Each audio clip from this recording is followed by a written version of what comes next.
Hai, gue Pita. Kali ini gue akan membagikan 5 money trap yang sering kali menjadi alasan kenapa sangat sulit buat seseorang menabung, berinvestasi, dan mencapai financial independence. Apakah lu pernah terjebak dalam money trap ini? Kalau jujur, gue sih pernah. Makanya kali ini gue bagikan agar kita semua bisa belajar dan tidak mengulanginya lagi. Jebakan pertama, cicilan 0%. Di tengah melesunya daya beli masyarakat, promo cicilan 0% sering digunakan oleh para penjual buat menarik orang-orang agar membeli barang. Misalnya A, dia berencana mau membeli TV dan punya budget 2 juta. A punya uang di dompet atau di rekeningnya 2 juta.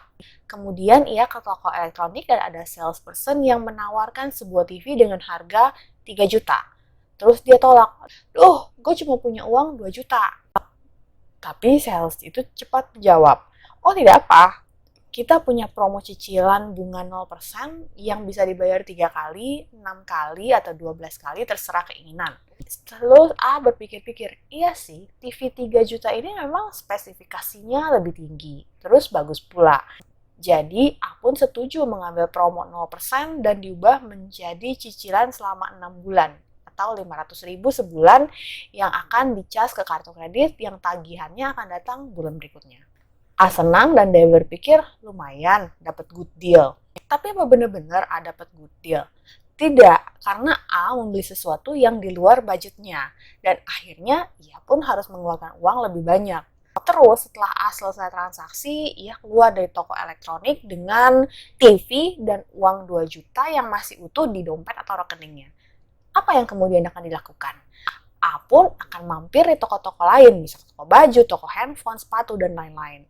Karena A merasa hari itu dia tidak mengeluarkan uang. Dan uang 2 juta dia masih tersedia buat dibelanjakan saat itu. Jebakan kedua, menabung tapi tidak berinvestasi. Kita tahu orang tua kita sejak kecil mengajar kita untuk menabung. Kalau ada uang jajan, ditabung ya nak, agar nanti bisa beli ini, beli itu, pakai uang kita sendiri.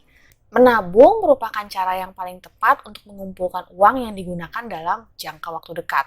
Tapi kalau untuk jangka panjang, seperti mempersiapkan dana kuliah anak yang masih kecil, atau mempersiapkan masa pensiun yang masih ada lebih dari 10 tahun lagi, hanya menabung akan membuat uang kita digerogoti oleh inflasi.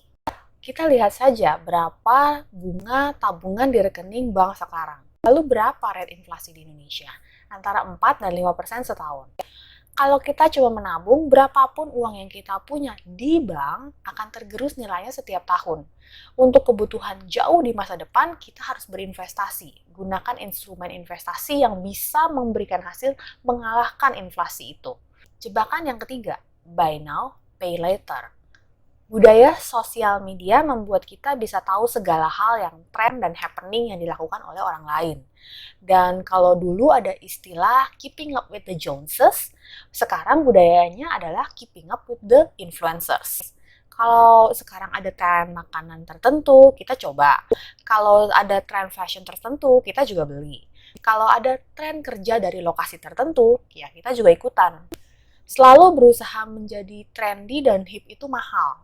Akhirnya banyak orang dalam usaha mengejar gaya para influencers, mereka pun banyak menggunakan skema buy now, pay later.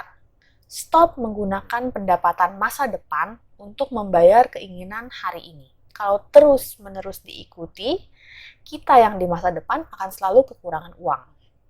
Bergayalah sesuai dengan dompet kita. Kalau kita tidak ada uangnya, berarti kita tidak mampu membeli barang tersebut sekarang. And it's okay. Jebakan yang keempat, tidak punya asuransi. Jadi kita punya penghasilan lumayan, kita berinvestasi, kita punya properti, saham, tanah, dan lain-lain. Life is good. Lalu tiba-tiba musibah terjadi. Kita atau orang di keluarga kita mengalami kecelakaan, kena penyakit, dan lain-lain. Ketika hal itu terjadi, pasti kita akan panik. Dan prioritas kita ya tentu saja kesehatan. Tanpa asuransi, semua hal yang kita punya akan sedikit demi sedikit dijual dan dilikuidasi untuk membayar biaya pengobatan kita atau keluarga. Salah satu penyebab kebangkrutan seseorang adalah mereka jatuh sakit dan semua harta mereka habis untuk berobat. Itu sebabnya gue cuap-cuap tidak pernah bosan punya asuransi. Jangan cuma berharap dari asuransi di tempat kerja, karena kita semua pasti akan meninggalkan tempat kerja kita kalau kita sakit berkepanjangan. Setidaknya punyalah BPJS, atau kalau tidak, bekali diri kita dengan asuransi kesehatan swasta yang murni. Murni. Bukan unit link yang ada embel-embel uang kembali di akhir masa pertanggungan. Dengan punya asuransi yang cocok dengan kebutuhan kesehatan kita, kita tidak harus mencairkan aset di saat emergency.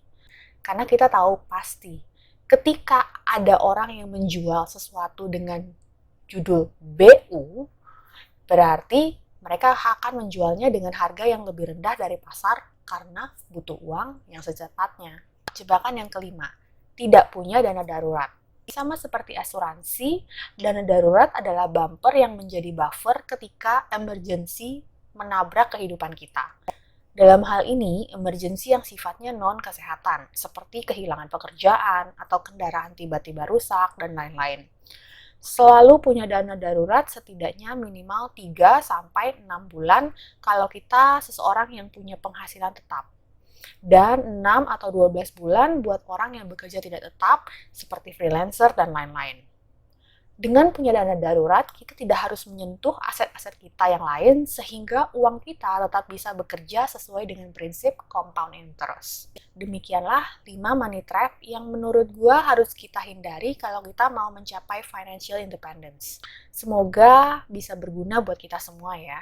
Ingat, it's not about how much you make, it's about how you manage your money. Salam!